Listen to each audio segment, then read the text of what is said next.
Hello everyone, in this video I'm going to discuss social media sites and especially Facebook and how it can actually exacerbate clinical depression.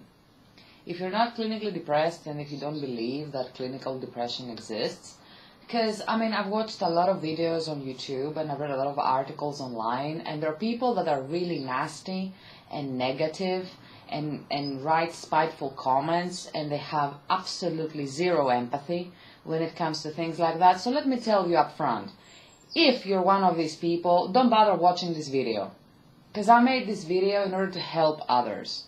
Okay, so if you're a nasty piece of shit and you're just watching videos like this so you can just show off, just don't bother, because I'm just going to delete your post, period. Okay, and I'm sorry for being so angry, but I've had just about enough with how people judge other people without never being in their shoes and having absolutely no clue what it feels like. Okay, so let's get back to the video. Facebook, social media sites, and depression. Okay, if you're clinically depressed, or if you're suffering from an illness, or you had an accident and you found yourself confined at home, Facebook is not going to do the trick.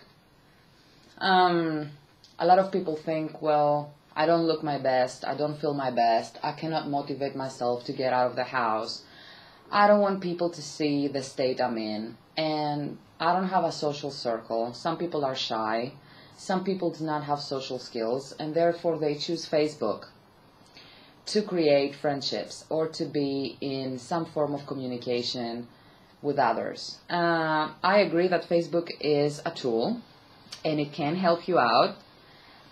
You can learn some social skills via Facebook, but not much.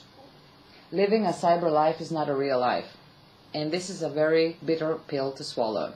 I had to swallow that pill myself, and I'm going to tell you that it did nothing to help me get out of my depression. It did absolutely nothing. Why? It's human nature.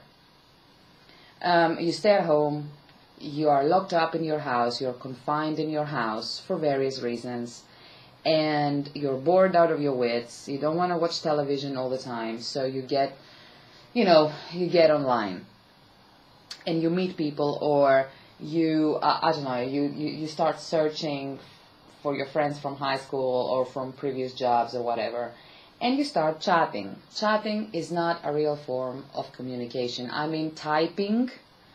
Chatting in the form of written communication is not real.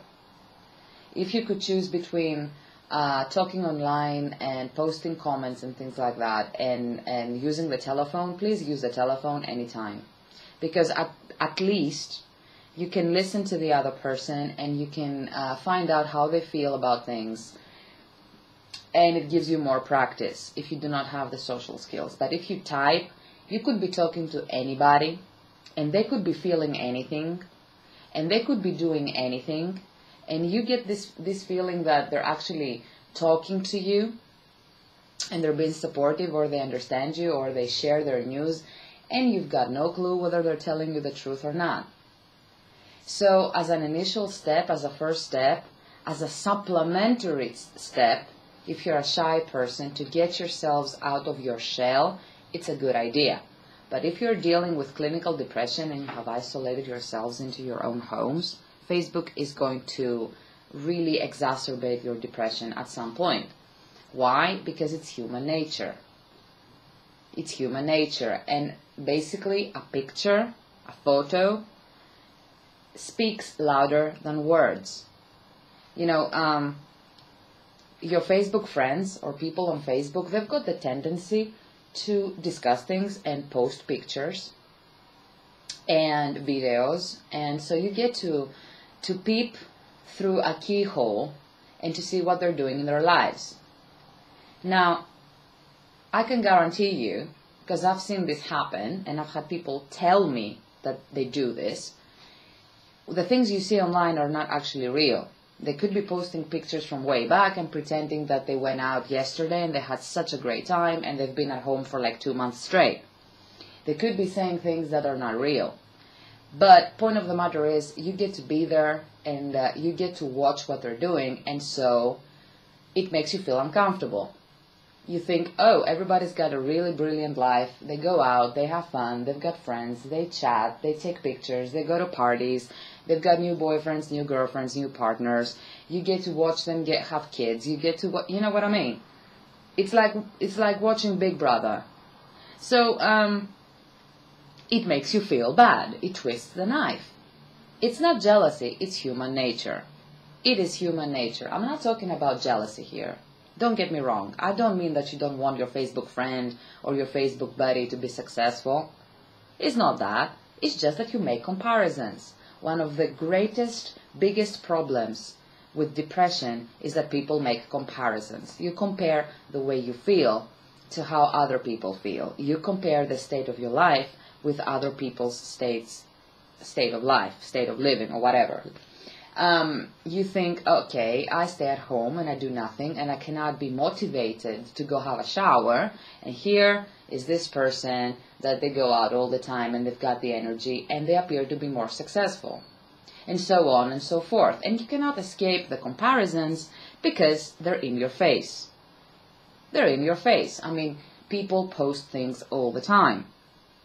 And you cannot avoid seeing them unless you're not interested in what other people are doing completely. So it kind of beats the purpose of Facebook. Facebook is a tool.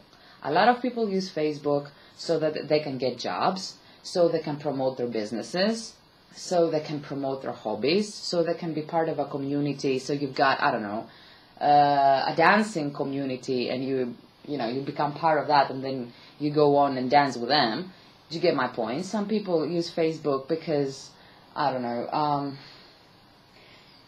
they want to keep in contact with people that live in other countries, and it's a cheap and effective way to do it. But if you're starting, if you don't have a social circle, if you're clinically depressed and you use Facebook as a launching pad, this could cause you more problems than it solves.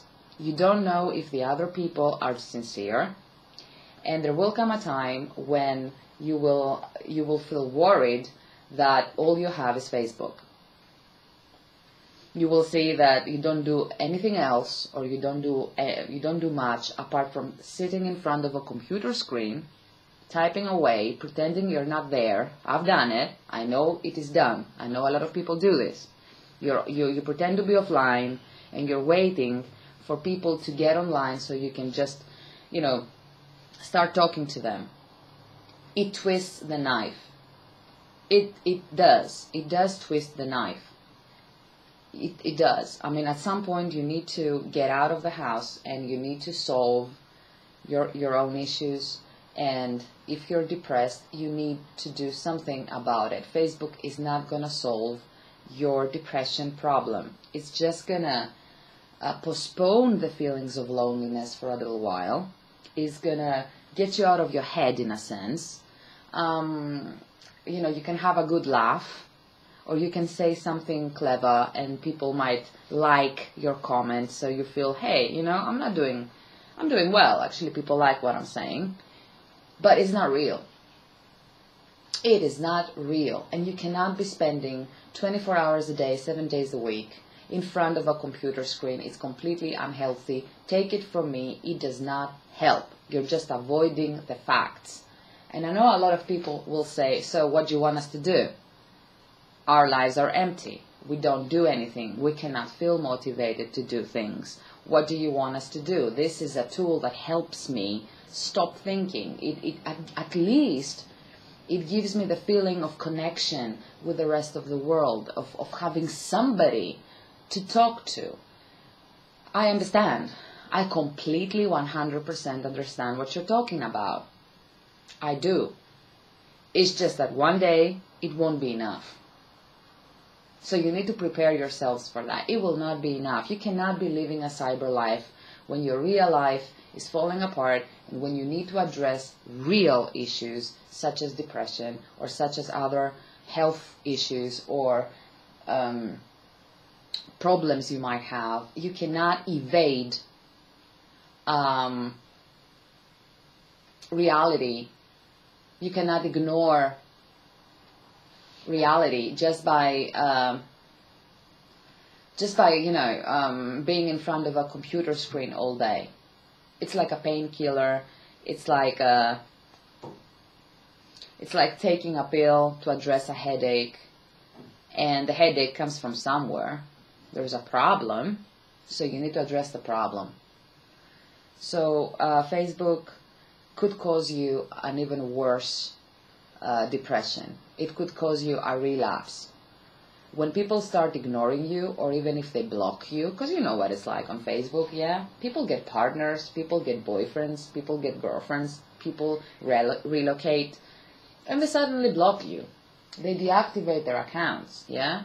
Or they keep asking you really private questions. You feel the pressure. You feel the pressure to compete.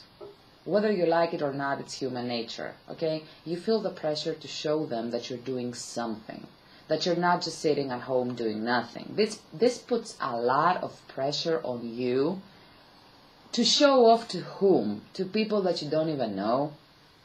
Okay, you're getting caught up in a race that you can't win because it's a fake race.